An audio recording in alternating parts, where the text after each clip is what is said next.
खण्डन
ॐ ह्रीं ऋतं त्वमचलो गुणजे गुणेन्द्यः नक्तं दिवं सकरुणं तव पाद पद्मं मोहं कषं बहुकृतं न भजे यतोऽहं तस्मात् त्वमेव शरणं मम दीन बन्धो भक्तिर्भगश्च भजनं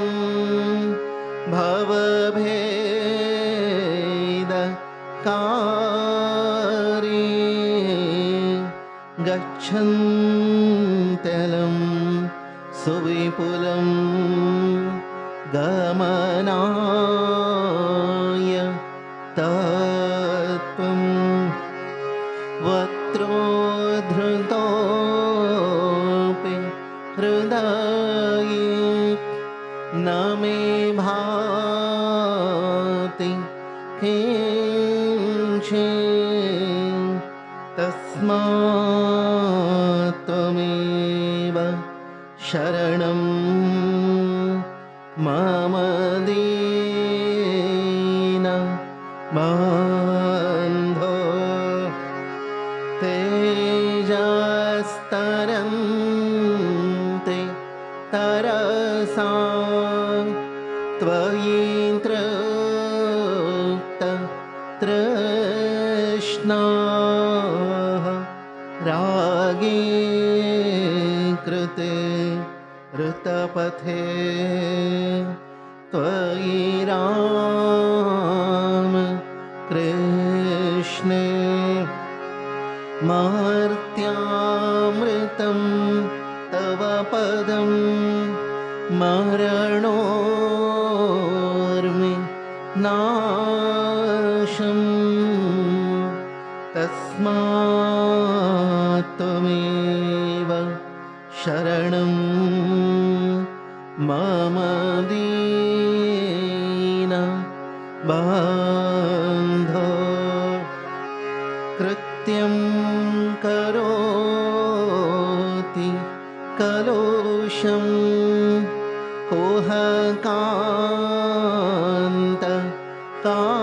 कुहकान्तकारी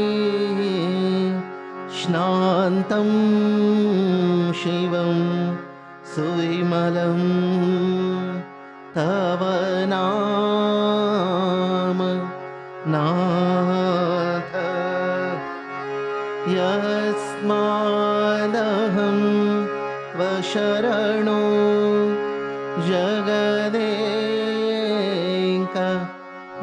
जगदेकगम्या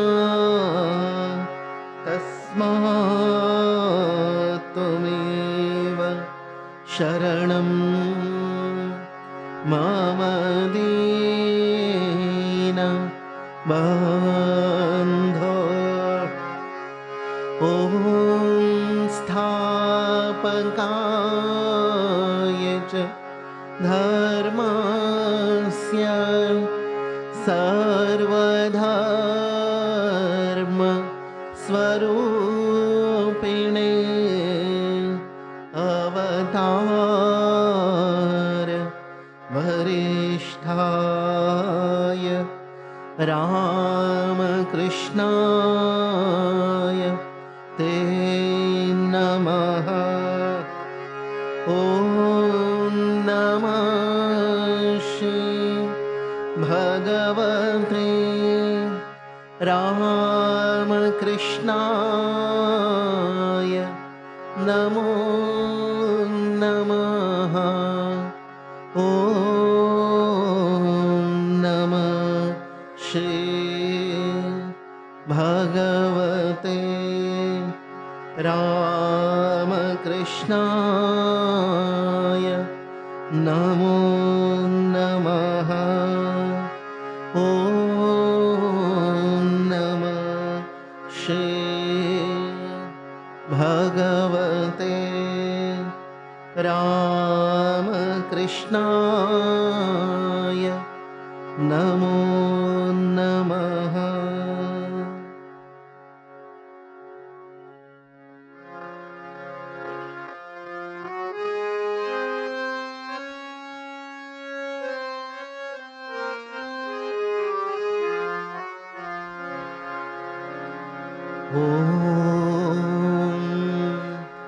सर्वमङ्गल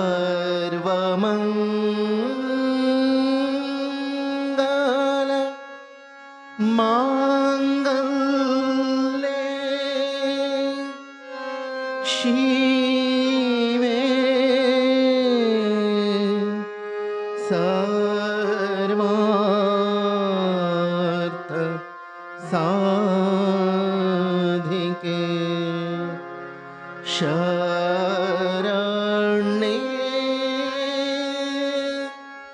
त्र्यम्बके गौरी नारायणे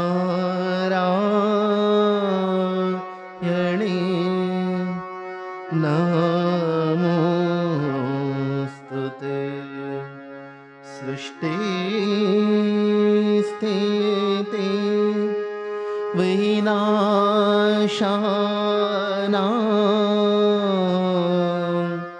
शक्ति भूते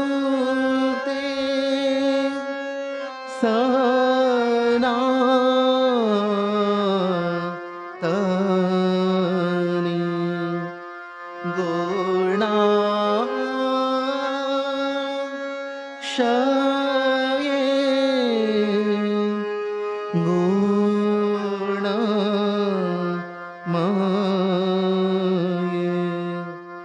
नारायणे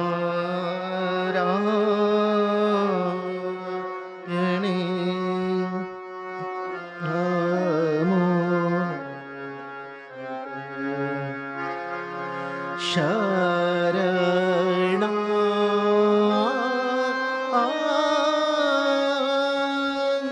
शरणागत दीनार्त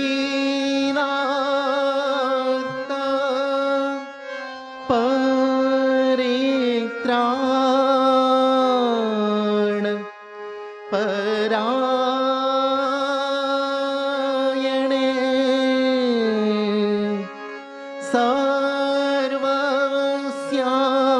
सर्वस्यार्थे हरे देवी नारायणी नमोस्तुते। जय नारायणी नमोस्तुते। जय नारायणी नमोस्तुते।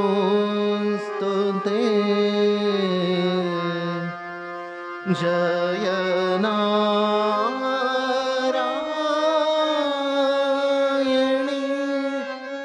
नमोस्तुते।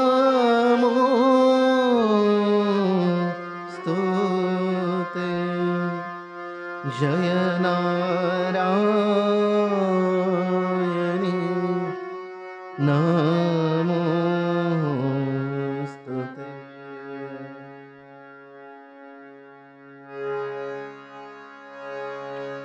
जय महामाये की जय। जय भगवान श्री रामकृष्ण देव की जय। जय स्वामी जी महाराज जी की जय।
च शरणाशयदानेन कृपामयि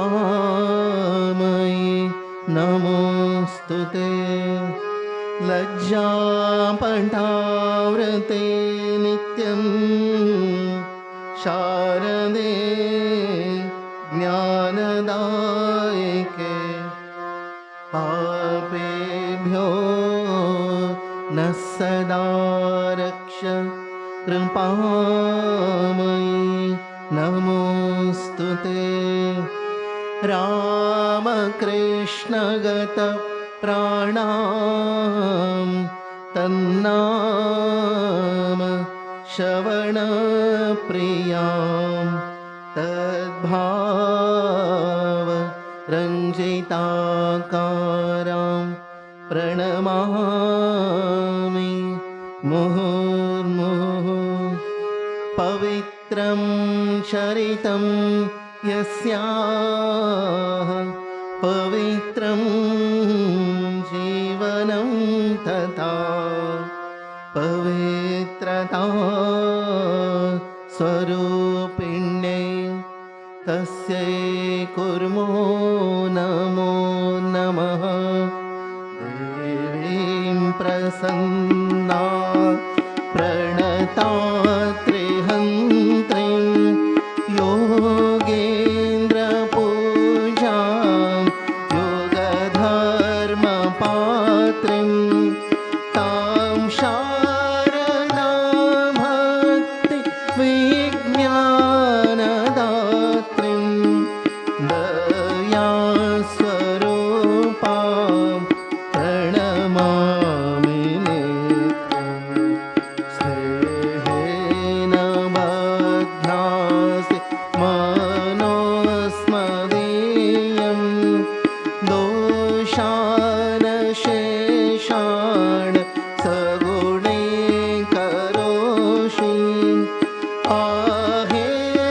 आहेतुनानो दयसे सदोषा स्वाङ्के गृहीत्वा यदिदं विचित्रं प्रसीद मातर्विनयेन याचे नित्यं भव स्नेहवतीसुतेषु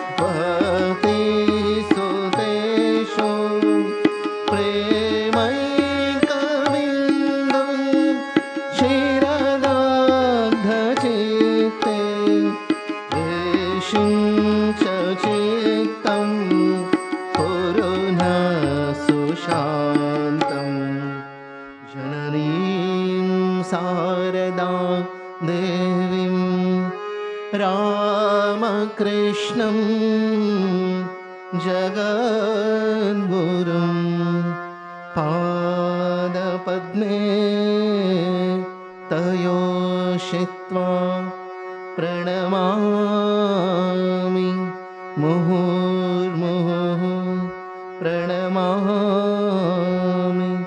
मुहुर्मुहुः।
श्री गुरु चरण सरोज रज निज मनो मुकुर सुधारि बरनो रघुवर विमल जसु जो नायक फल चारि बुद्धिहीन तनु जानिके सुमिरौ पवन कुमार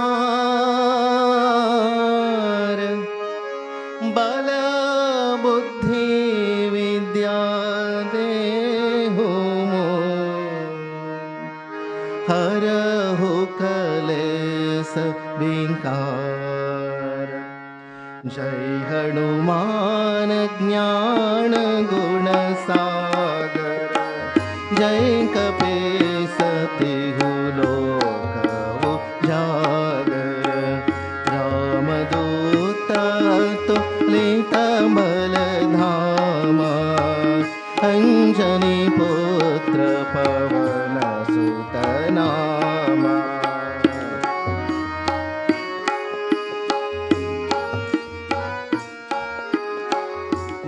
महावीर विक्रम बजरंगी कुमति निवार सुमति के संगी कंचन बरन विराज सुबेसा कानन कुंडल कुंचित केसा हाथ वज्र ध्वजा विराजे कांधे मुंज जनेऊ साजे शंकर सुवन केसरी नंदन तेज प्रताप महाजगवंदन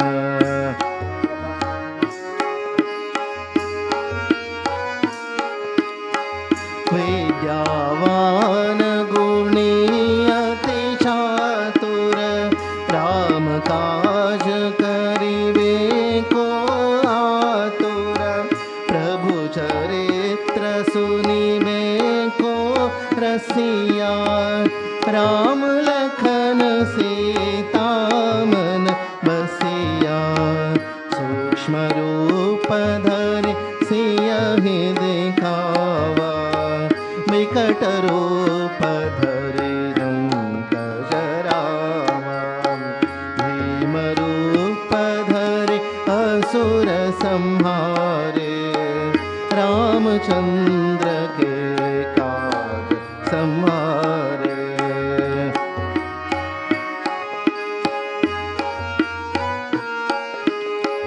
लाय सजीवन लखन जियाए श्री रघुवीर हर सिर लाए रघुपति कीन्ही बहुत बड़ाई तुम मम भय भरत ही सम भाई सहस वदन तुमरो जस गावे अस कहि श्रीपति कंठ लगावे सनकादिक ब्रह्मादि मुनीसा नारद सारद सहित अहिसा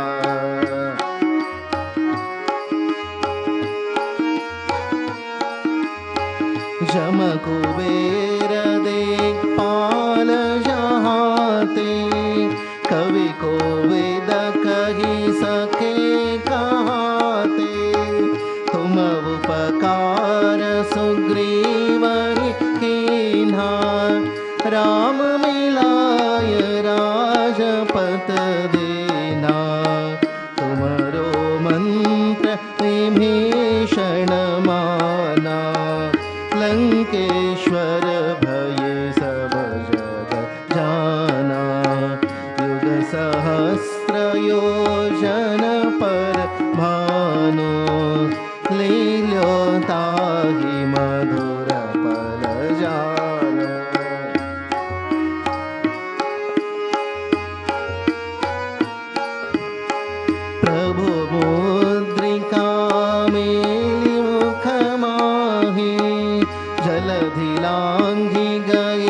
अक्षरज नाही, दुर्गम काज जगत के जेते, सुगम अनुग्रह तुम्हारे ते।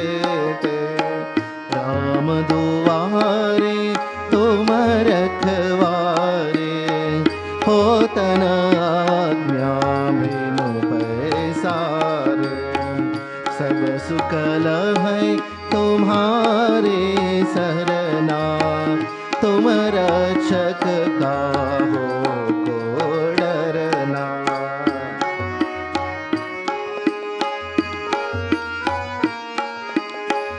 आपन तेजो संहारो आपे, तीनों लोक हांकते कांपे। भूत पिशाच निकट नहीं आवे, महावीर नव नाम सुनावे। नासे रोग हरे सब पीरा, जपत निरंतर हनुमत बीरा। संकट ते हनुमान छुड़ावे, मन क्रम वचन ध्यान जो लावे।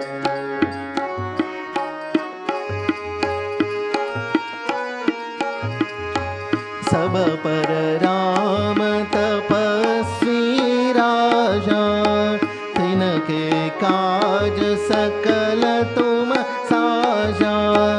और मनोरथ जो कोई लावे, सोई अमित जीवन फल पावे। चारों युग परताप तुम्हारा, है प्रसिद्ध जगत उजियारा। साधु संत के तुम रखवारे, असुर निकंदन राम दुलारे।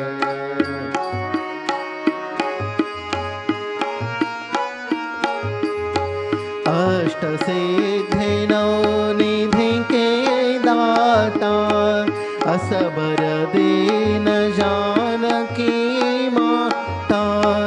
राम रसायन तुम्हारे पासा, सदा रहो रघुपति के दासा।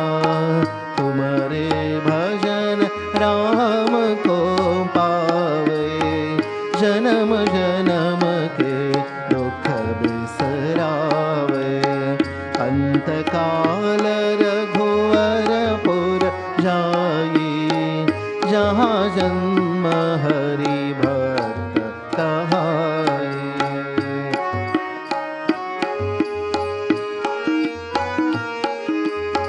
और देवता चित्तन धरई, हनुमत से सर्व सुख करई। संकट कटै मिटै सब पीरा, जो सुमिरै हनुमत बल बीरा। जय जय जय हनुमान गोसाई, कृपा करहु गुरुदेव की नाई। जो सत बार पाठ कर कोई, छोट ही बंदी महासुख होई।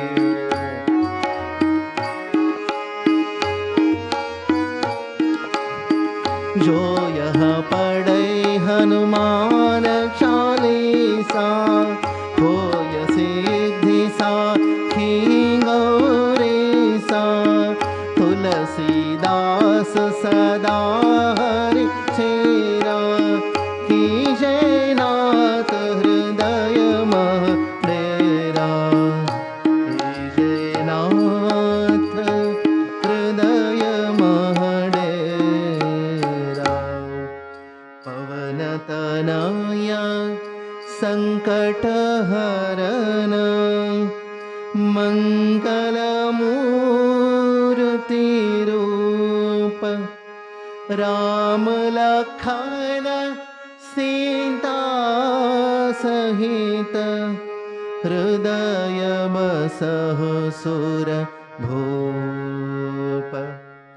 सियावर रामचंद्र की जय, पवन सुत हनुमान की जय। सियावर रामचंद्र की जय, पवन सुत हनुमान की जय। सियावर रामचंद्र की जय, पवन सुत हनुमान की जय।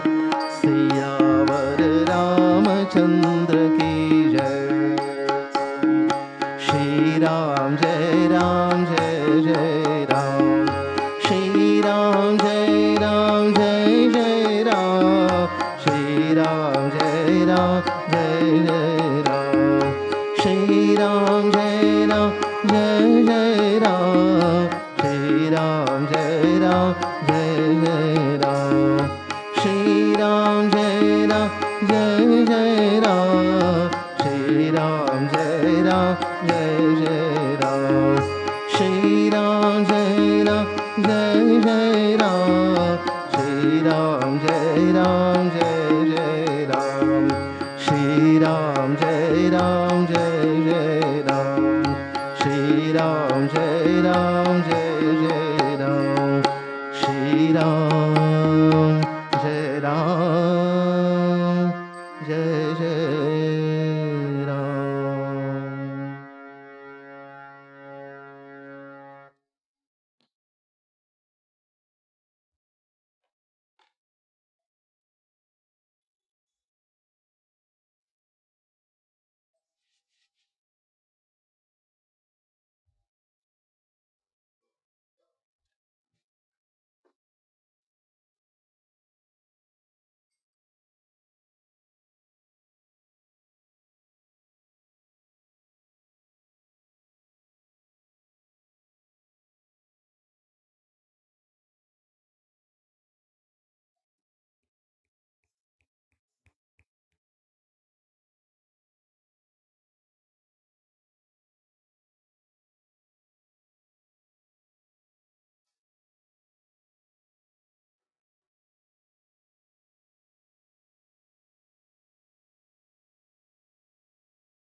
नमः श्री यतिराजाय विवेकानंद सूरे सच्चित् सुख स्वरूपाय स्वामिने तापहारिणे.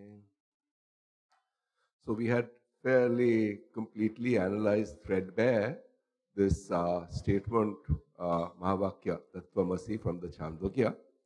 And this was essentially the cryptical statement of the Upanishad that was explained from a number of points of view. First, Advaita Vedanta, and the other, Madhyamaka Buddhism, that we had talked about earlier. Now we come to the further analysis.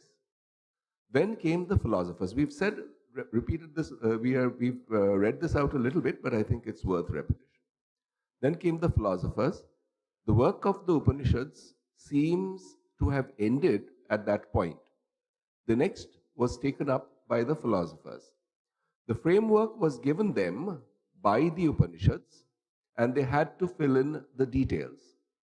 So many questions would naturally arise, taking for granted that there is but one impersonal principle which is manifesting itself in all these manifold forms. How is it that the one becomes the many? It is another way of putting the same old question, which in its crude form comes into the human heart as the inquiry into the cause of evil and so forth. Why does evil exist in the world, and what is its cause? But the same question has now become refined, abstracted. No more is it asked from the platform of the senses why we are unhappy, but from the platform of philosophy. How is it that this one principle becomes manifold?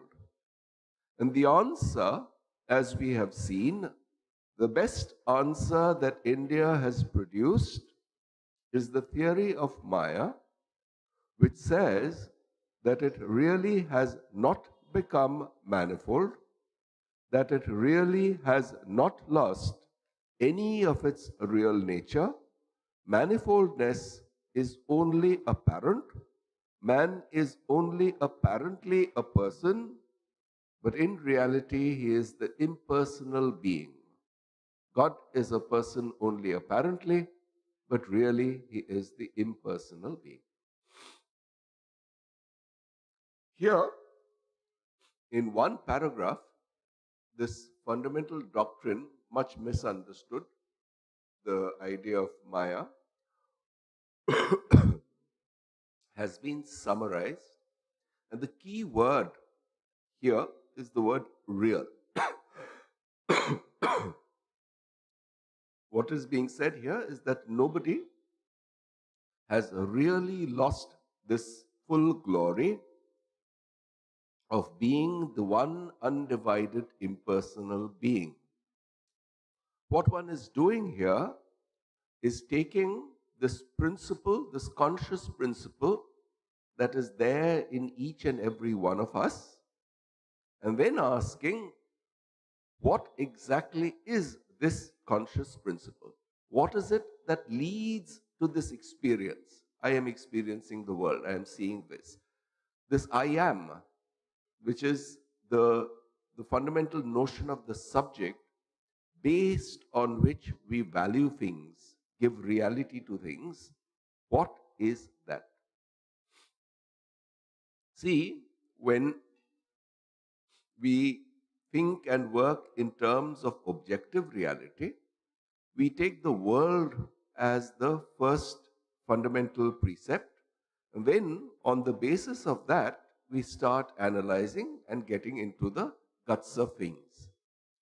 Here, what is being done is essentially taking the subjective experience of various things as the fundamental entity, the fundamental observed fact. I experience the world. The particulars of the world are not important, not significant, not fundamental here. It's the individual's experience of the world which is taken as the basic datum. In other words, this subjective experience is the raw data which is to be analyzed. And once you have analyzed it and found what is common to all experience, that is the universal subject. Which means basically I assume, and this is a problem in philosophy called problem of other minds. When I look at you and talk to you, I assume that you have a mind and that you have similar feelings and similar thoughts as I do. Therefore, in a certain very general sense, you experience the world in a similar way to what I do. Yeah? This subjective universality is the starting point, assuming that everybody experiences the world in some form or the other. and therefore trying to probe this universal piece of data to come to something which is common to all of this. It is this analysis that leads to this understanding of what is real in all this. See, the sense of when we say that the world is real, what do we really mean? We mean basically that my experience of the world grants it a certain reality. This granting of reality is a subjective phenomenon. Do we say that to a person who is dead or to a person who is in a coma, the existential world is real? Doesn't make sense, right? So it is somehow or the other this conscious experience of the world that grants it reality. We start with this data and then we start analyzing it, separating out the specific adjuncts from it till we come to the conclusion of what is it in us that grants reality to all experience. At this fundamental stage, the faculty of knowledge developing in philosophy into a subject called epistemology, and the philosophy of being, existence, also called ontology, coincide, sort of merge into one. So in some sense, knowledge of the world and existence of the world, or if you like, knowledge of existence of the world, starts merging into the same thing. This is what we are after here. What is the datum we start with? The datum we start with is the common subject in all our experience. I am. And I am does not mean that this individual physical I am. This I am awareness that is common to you, me, independent of what language we say that in. Yeah? That's why this Shankara keeps on saying, aham pratyaya gocharaha. Aham pratyaya. Yeah? This conviction that one is, I am. Yeah? That conviction points to this principle of consciousness in all of us. And then we start analyzing away the various details that clutter that I am awareness. And once this clutter is removed, this pure I amness, yeah, that is why it's called Sat, existence. That which is. Us is the dhatu, giving rise to Sat, that which is. So this isness, the sense of isness, which is there in each one of us, we start inquiring into it. The sense of knowledge, also called Chit. Yeah? Again, in each one of us, once generalized and removed from the various particular adjuncts. Same for Anga. That all particular adjuncts, when that is isolated and there is no second to perceive.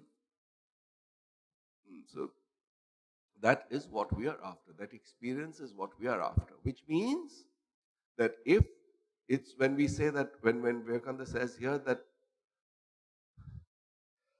excuse me, that the sense that the glory has not been lost, what one is saying here is that you take the sense of the real and inquire into it as far as you can go with this penetrating, analytical, inward directed intellect.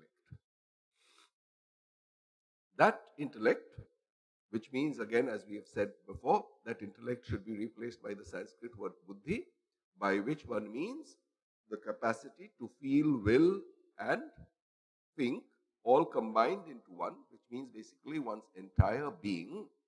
When one knows it with one's entire being, what happens? Then that individuality of the being is lost in the essence of being itself. And one understands that this individual, which I was thinking of as a person, is no longer that which is real. It is the universal I-ness, or universal principle of consciousness or existence, which is what is real. What does that mean? You start with the raw data of the subjective experience and say, and ask the question, what is it that grants reality in all this? This is not something that we have to ask a question outside and write tomes of philosophy about. It's essentially an act of subjective honesty, which means probing deeper into oneself and asking what is it in oneself that grants reality to all experience, and then identifying that principle with that which we call another. I see your physical form in front of me. I immediately infer that this is a conscious being standing in front of me, and immediately start penetrating into what exactly is the conscious principle which I see clothed in this particular form, making certain sounds. Yeah, so this means this what is called, Vak, it's Vacharambanam Vikaranamadhyam Mritika Ityeva Satyam. Again in the Chandogya this is said. See, basically one says words. What is real about the words is that they connote something. Finally, they connote the subjective experience of some object. And then the focus starts getting directed. When we look at another person, the focus starts getting directed to the conscious principle in the other. And very often we see, particularly in the words of these great sages, be it Raman Maharshi, be it Ramakrishna, Swami Vivekananda, whoever, what happens is that if when they speak, they address the core of the being of the other person. It is that which leads to the reality in this experience. Yeah? So when one speaks to another, one is not speaking to the more superficial aspects of that person's being, but rather to the core of their being, which is why it elicits this kind of a deep response. One of our former presidents, Swami Ranganathan, used to say that, look, we keep talking about this word spirituality, and very often we conflate it with various mystical phenomena without getting to the point of it. And what is the point of it? He says, basically, do you have peace within? Is the mind constantly in turmoil and getting disturbed at the slightest touch? Or is it at peace with itself most of the time?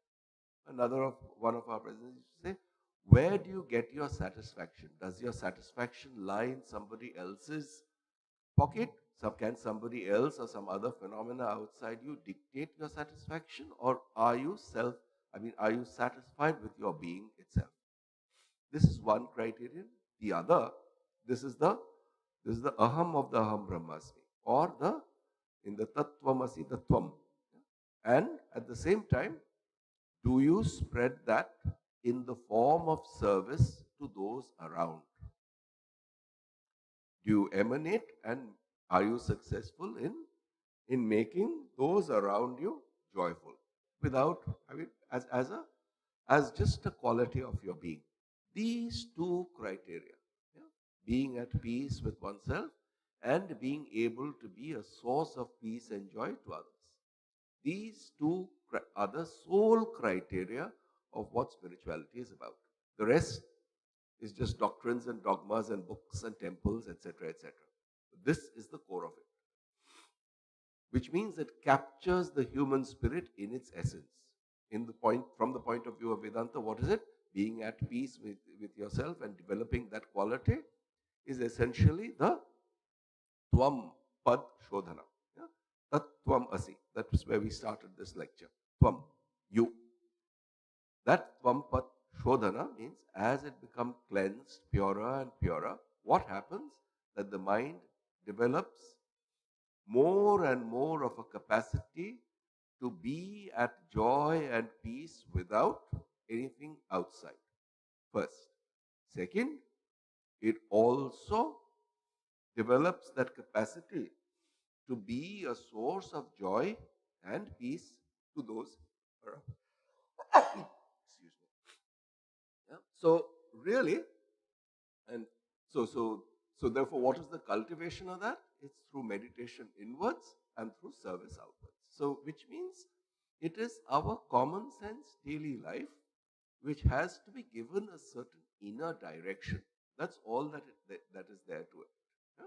And if one looks at it in such general terms, you want to frame it in some language, then that language becomes this Tattvamasi.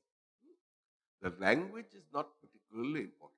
At some level, what is really important is the content that those words signify, and it signifies really this, being at peace with oneself and being able to be a source of peace and joy to those around.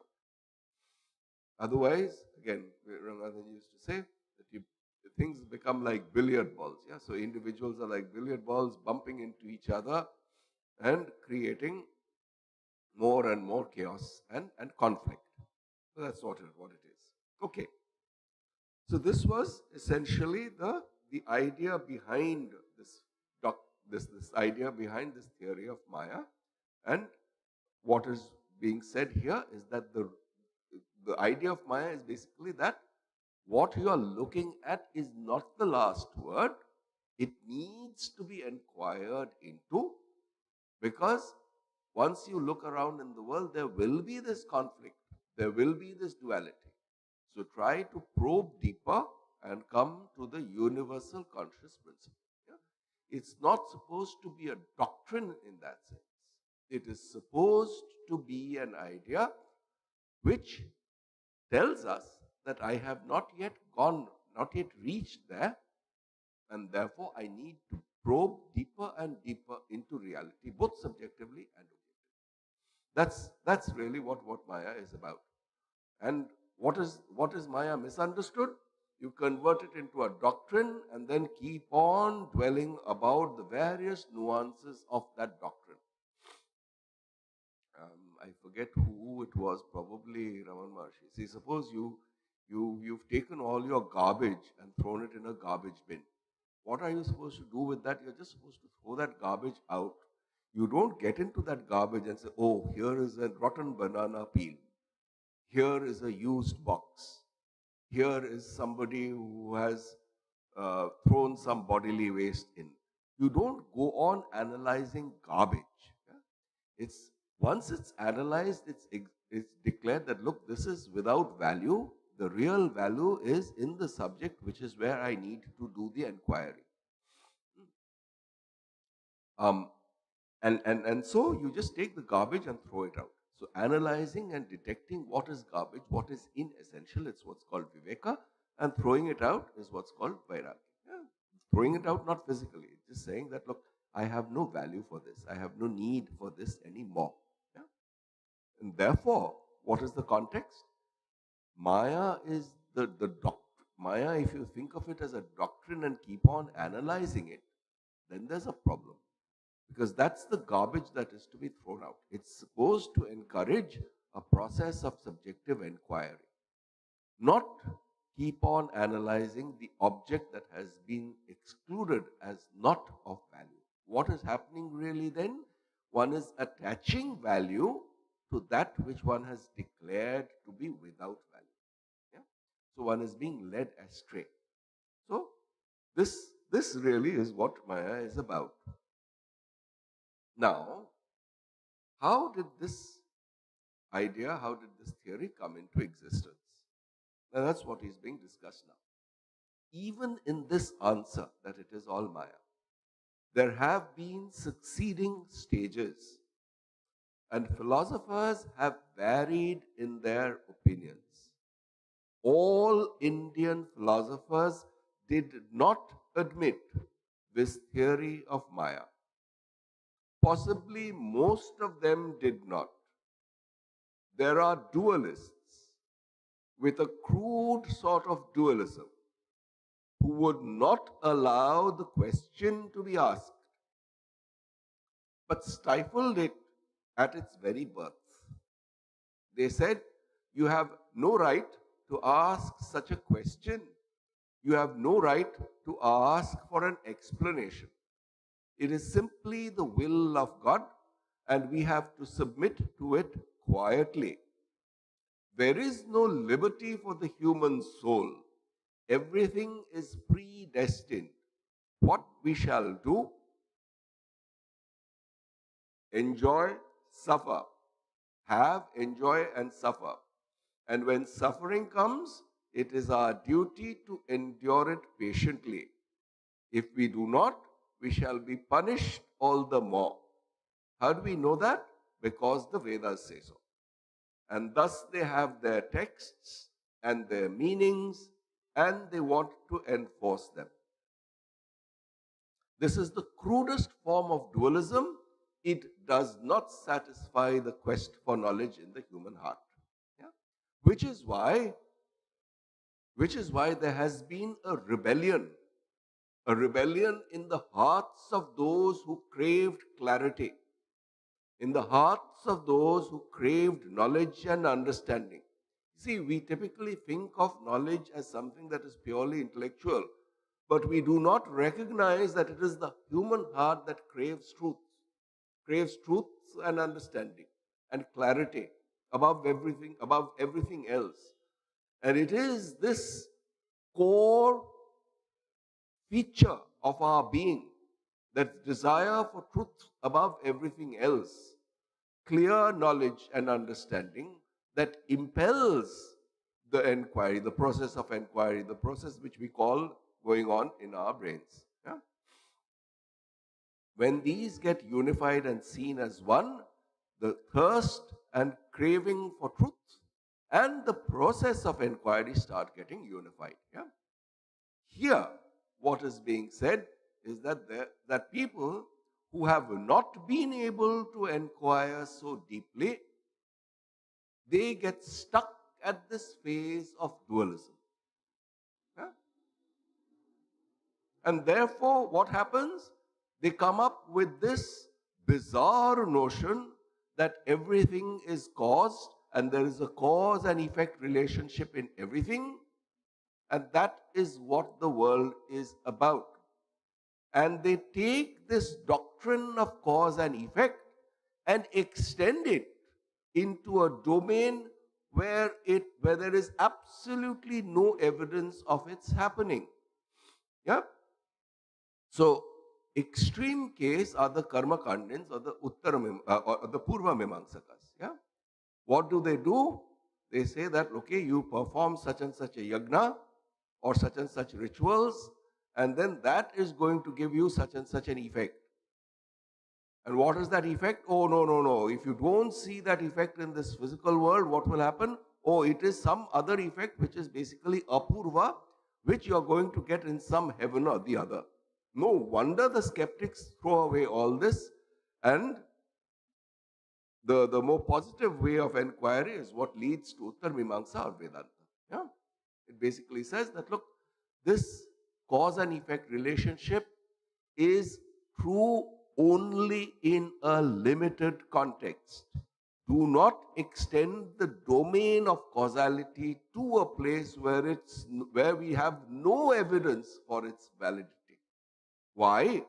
Because anything that is of real value in the human existence, be it art, science, or social work, any kind of fundamental work, that fundamental burgeoning forth of the human spirit. Yeah? The scientific pursuit is really a pursuit of truth. Yeah? Even though we cannot define and encapsulate truth, we pursue it. Arts of any kind, music, painting, literature, what is it? It's a pursuit of beauty. It's something that moves the core of our being. And then there is who are these great poets? Somehow something flashes in their hearts and they write it down and they capture something universal in the human experience. And goodness, which is what social work is about. What is it that prompts, say, somebody like a Dalai Lama, who has been driven out of his country, to go around different parts of the world advocating peace, world peace? What is it? And then that person comes across as somebody who is authentic. It's not pontification, not lecturing, not virtue signaling, but a simple conviction that there has to be a fellow feeling and empathy and warmth amongst different beings. So independent, I mean, a person does not have to subscribe to any particular ideology for this. A person does not have to subscribe to any particular organized religion for this. But when we start analyzing, we see that what is of great value in the human existence of anybody, be it a self-confessed atheist or an agnostic, what is of value is one of these things: the pursuit of truth, the pursuit of beauty, or the pursuit of goodness. Are these caused? And then when we start analyzing, we find that this cause and effect relationship breaks down completely there.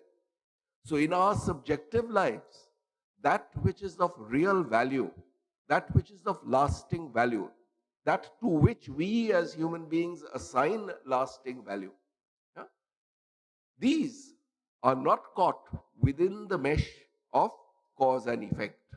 And therefore, people who have understood this or sensed this a little bit in their lives, a true scientist, a true artist, a true social worker, you ask such and such a person, that person is going to instinctively rebel against this kind of crude dualism which has a cause and effect relationship in everything, of everything being predestined. Why? Because that person's subjective experience shows that that which he or she values most is acausal, has not come through a cause and effect relationship. Well, you say this to somebody who believes in this doctrine of cause and effect, because they lack that subjective experience. They say, oh, it must be some cause and effect from some previous birth. What has happened? That, oh, they believe in this cause and effect relationship in everything, and therefore this wonder, this direct experience of wondrousness which gives value to human life, they completely suck out the wonder of it and attribute it to some mechanical repetition of various things. Then you probe their doctrine and it starts falling apart. Yeah. What is happening here? And this is really the rebellion against this crude kind of dualism. Yeah? Or this crude kind of dualism which is captured most efficiently in this otiose doctrines of Purva Mimamsa. I mean, Shankara in his Brahma Sutra Bhashya takes great pains to argue against these karma kandins. Yeah? Why? Because they reduce that which is the noblest, that which is of great value to us, to something that is mechanical, yeah? Which it is not. It's exactly the opposite of something that is mechanical. So here, what is being talked about is this rebellion against the pure cause and effect relationship to something which is more fundamental and which uses the cause and effect relationship as a framework for understanding objective reality. Yeah? Which is, what is that framework? That framework again is what's called Maya, right? So space, time and causation. We've said this many times. This is the framework through which we understand objective reality. It is a quality or a framework that is there in our minds. It's a fundamental framework, but it's there in our psyche, in our buddhi, in our minds. Whenever we direct our attention outwards and we want to understand some object, that's the thing that we understand it in terms of. But what grants value to it, that is something different, and that needs to be inquired into. That's the Vedantic inquiry. So, many years back, maybe 2004 or 5, there was this great scholar, Sitanath Goswami. He's a great Vedantic scholar, and we used to, in the Institute of Culture at Gold Park in Calcutta, he used to take these classes on the Brahma Sutras. He started off, and then for about a month, he went on analyzing threadbare the first 3 lines of the Adhyas Bhashya of Shankara. Yeah?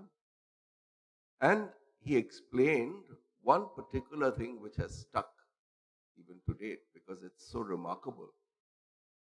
See, what is the epistemological or the theory of knowledge according to Advaita Vedanta?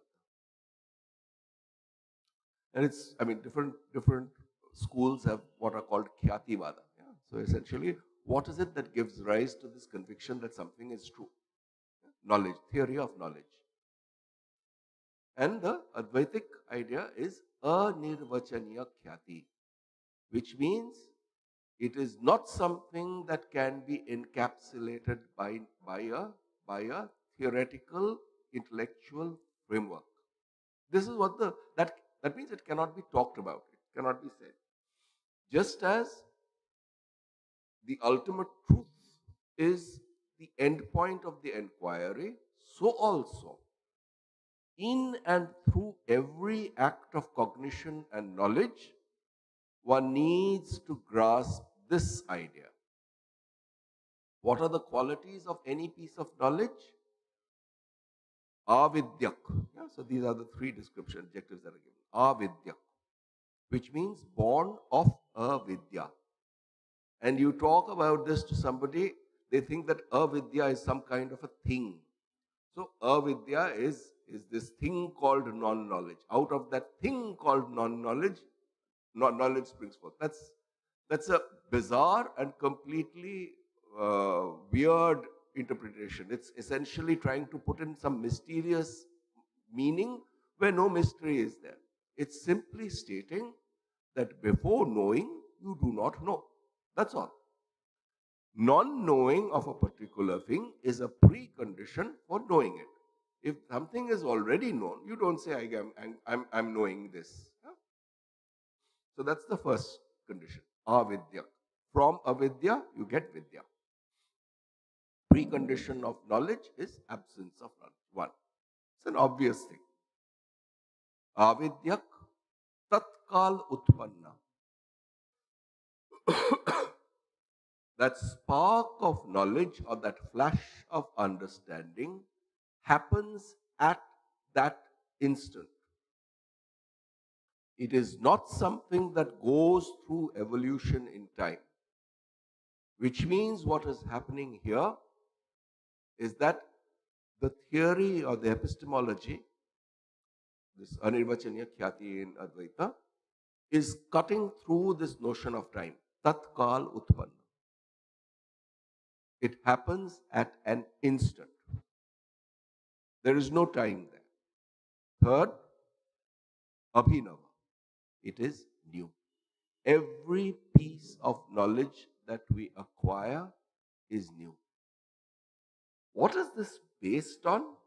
This is based on, again, this is how we interpret it, but presumably some other people have interpreted it otherwise. This Kenopanishad, that statement is there. Pratibodha viditam matam amritatvam hi vindate. Pratibodha. In and through every act of cognition, pratibodha viditam. So every act of cognition is that spark of knowledge. If we have this introspective faculty sharpened, then every time there is a spark of knowledge, I see this laptop in front of me, I see you in front of me, I see a chair in front of me, or I hear a sound and I cognize, what happens? At that point of time, there is this spark of consciousness which catches hold and recognizes and gives me a piece of knowledge. That core of any knowledge is what is qualified by these 3 adjectives. Avidyak, tatkalutpanna, abhinava. And what does that mean? If we are to sharpen our minds to concentrate on that faculty, then it automatically entails that our mind has become so concentrated, so focused, that this spark of knowledge in our hearts the moment it springs forth, can be captured. So this is where this Anirvachanya Khyate has its fructification. We will not be here next week. In any case, next Saturday is Independence Day. I'll be away. We'll return to this 2 weeks. Om Shanti Shanti Shanti Hari Om Tat Sat Shri Ramakrishna Arpanamastu.